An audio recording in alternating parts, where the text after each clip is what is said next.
everybody, welcome back to my channel. I'm Dawn with Candy Cane Ridge. Today I'm going to be walking you through this cute little applique ghost made out of 1-inch squares. Grab the pattern below, grab your fabric, and let's get stitching. All right, everybody, so today we're going to make our ghost kitchen towel. So you're going to need your ghost applique pattern. You're going to need some fabric scraps. You're going to need your flour sack towel, tea towel, kitchen towel, whatever it is you want to use. These I picked up at my local Target store. We have also found them at like Tractor Supply or Atwoods even. Today I'm going to be using the Heat and Bond, the purple package. It's the light sewable. You're going to need your scissors, pencil, and some non-fabric scissors. All right, so let's just get going.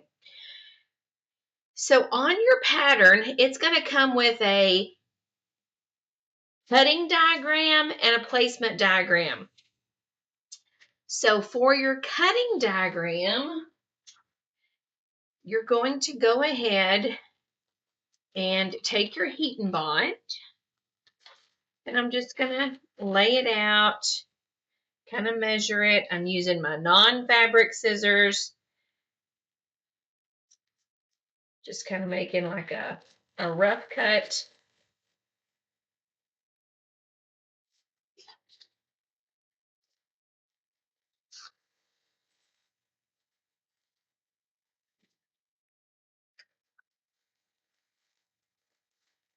Okay.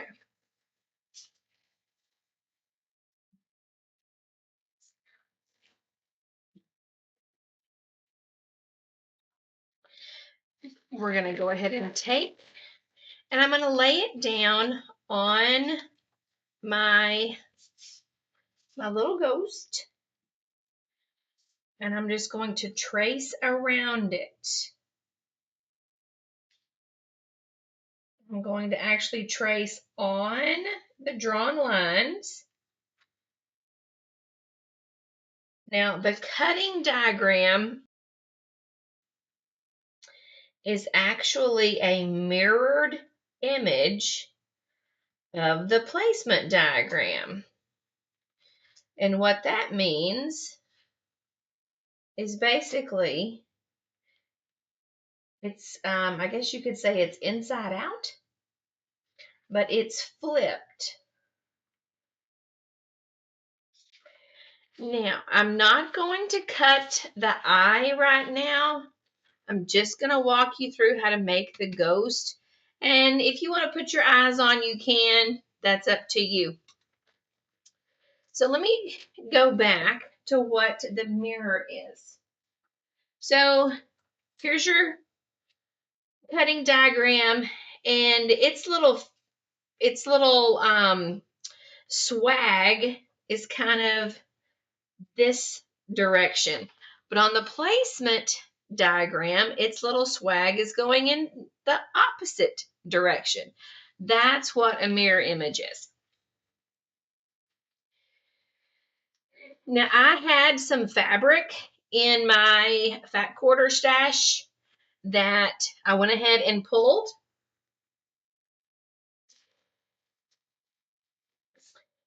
I'm going to leave that there to hold that down. Now, you need to cut your fabric into 1.5-inch strips because you're going to actually be making 1-inch squares. Now, I've already done that, and I have already cut them into little 1-inch squares. And I've just got several different colors. I think I did 4 different colors.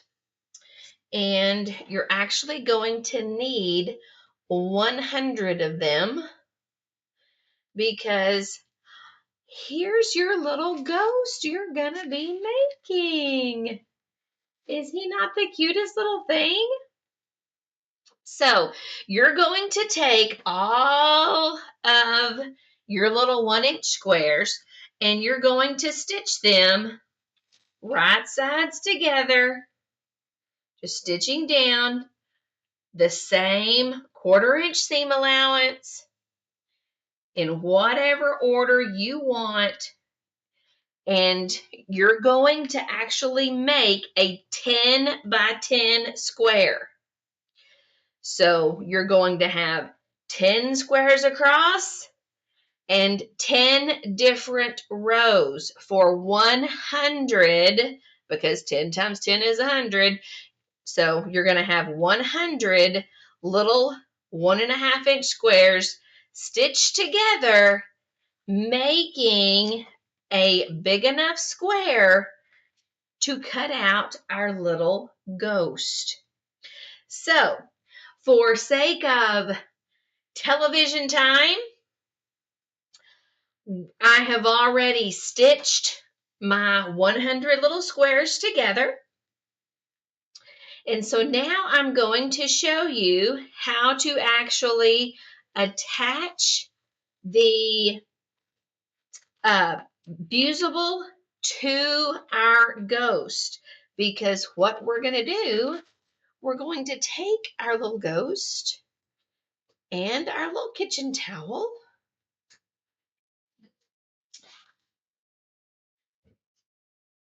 And these are like a 30 by 30. And we're going to put him in one of the corners. Or, hey, y'all, it's your towel. If you want to put him in the center, put him in the center, fold it like this, drape it over your oven, and you can have a cute little ghost just like that. But first, we got to put him together. So, we have our little ghost. We've got our square of fabric cut out. So now what I'm going to show you how to do is we're going to take your square and you're going to place it on the fusible. Remember, it's not, your square is going to stick out all outside of here. You're going to press this down. Press, press, just like the directions say. I'm not really going to do it because this stuff would stick to my iron, but I've already done that because I already have the sticky on the back of my ghost. I just wanted to show you how to draw it out and how to actually place him on there. So once you have all your fabric squares stitched on your applique sheet here, you're going to turn it over and using your non-fabric scissors, because you're actually cutting paper, you're going to cut out on the line the whole thing. And then you're going to peel away, and this is what you're going to be left with.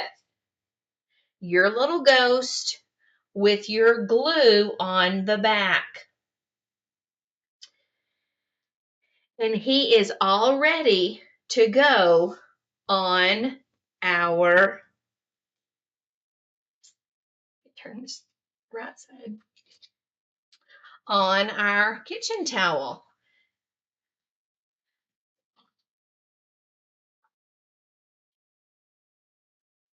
Now, he's going to be in my kitchen and he is going to be strictly for decoration. We'll see how long that lasts in my house. But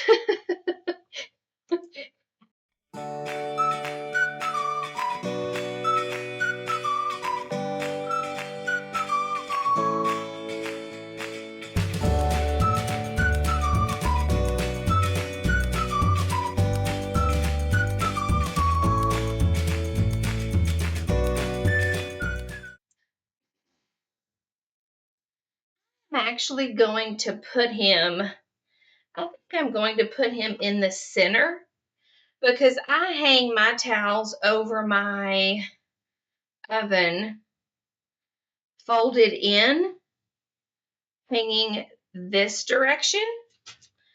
So I think I'm going to put him in the center. So let me show you how to line him up. So this is actually, package says a 30 by 30. I have my tag up here, which I'm probably going to wind up cutting off. But so I'm going to fold like this is the top. And this will be the bottom.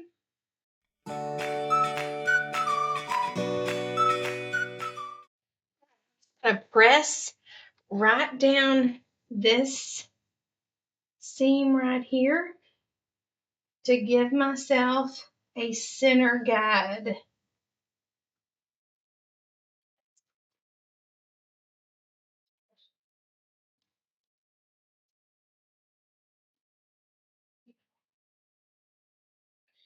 All right, so here's my newly pressed seam right here. And I'm just going to take my little ghost and I'm just going to kind of eyeball him. Now, if you want to, you can take the top and kind of line it up. And just that, this actual seam right here is just about in the center. Make sure you can see that. A little bit.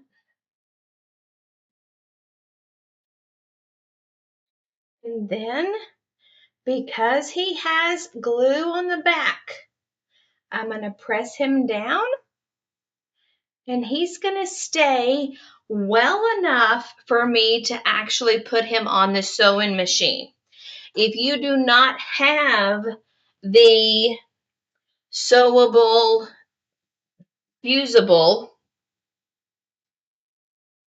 heat and bond, you can always use good old Elmer's School glue. You can take a little bit, just a little dab right there. I'll even show you how you can do that.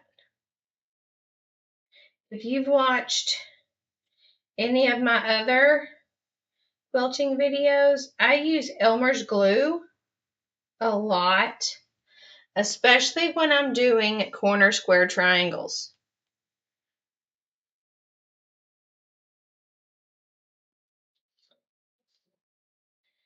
I'm just going to press him down with my hands.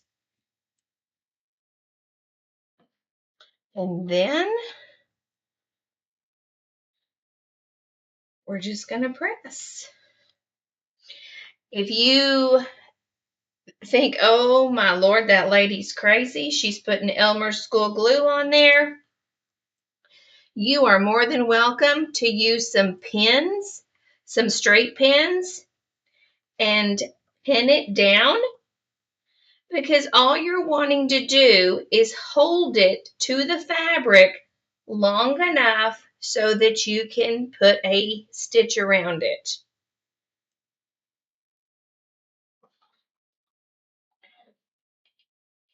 All right, so there he is on my towel. Now I'm going to take him to the sewing machine and I'm just going to do a straight stitch. Now, if you have the decorative stitches and all that, you do whatever stitch you want to all the way around him. I'm going to do a straight stitch all the way around because I think after I wash it, and it's going to kind of fray just a little bit around the edge, I think that's going to be cute. So let me stitch him down and I'll show you what it looks like. So here's our little ghost. Is that not the cutest little thing? And you know what? You can also do this on a shirt or a wash rag or anything. So this particular ghost is a 10 by 10 square of 1-inch squares. So if you have an embroidery machine, you can add his little eyes, or you can get you some black fabric or some white fabric, and you can do his little eyes the same way. Or you could even get you some cute little black buttons and give him some eyes. But there is our kitchen towel, and you can make 2 of them and put 1 on each side. If you like it better on the corner, you could put 1 on each corner. So if you use this pattern and you make your cute little ghost, share with us, send us a picture of your finished project. Thank you for sticking around for our ghost kitchen hand towel. Thank you for watching our video today on this cute little applique ghost. Don't forget, hit that like and subscribe button and the bell notification, and I'll see you in the next tutorial. Bye-bye.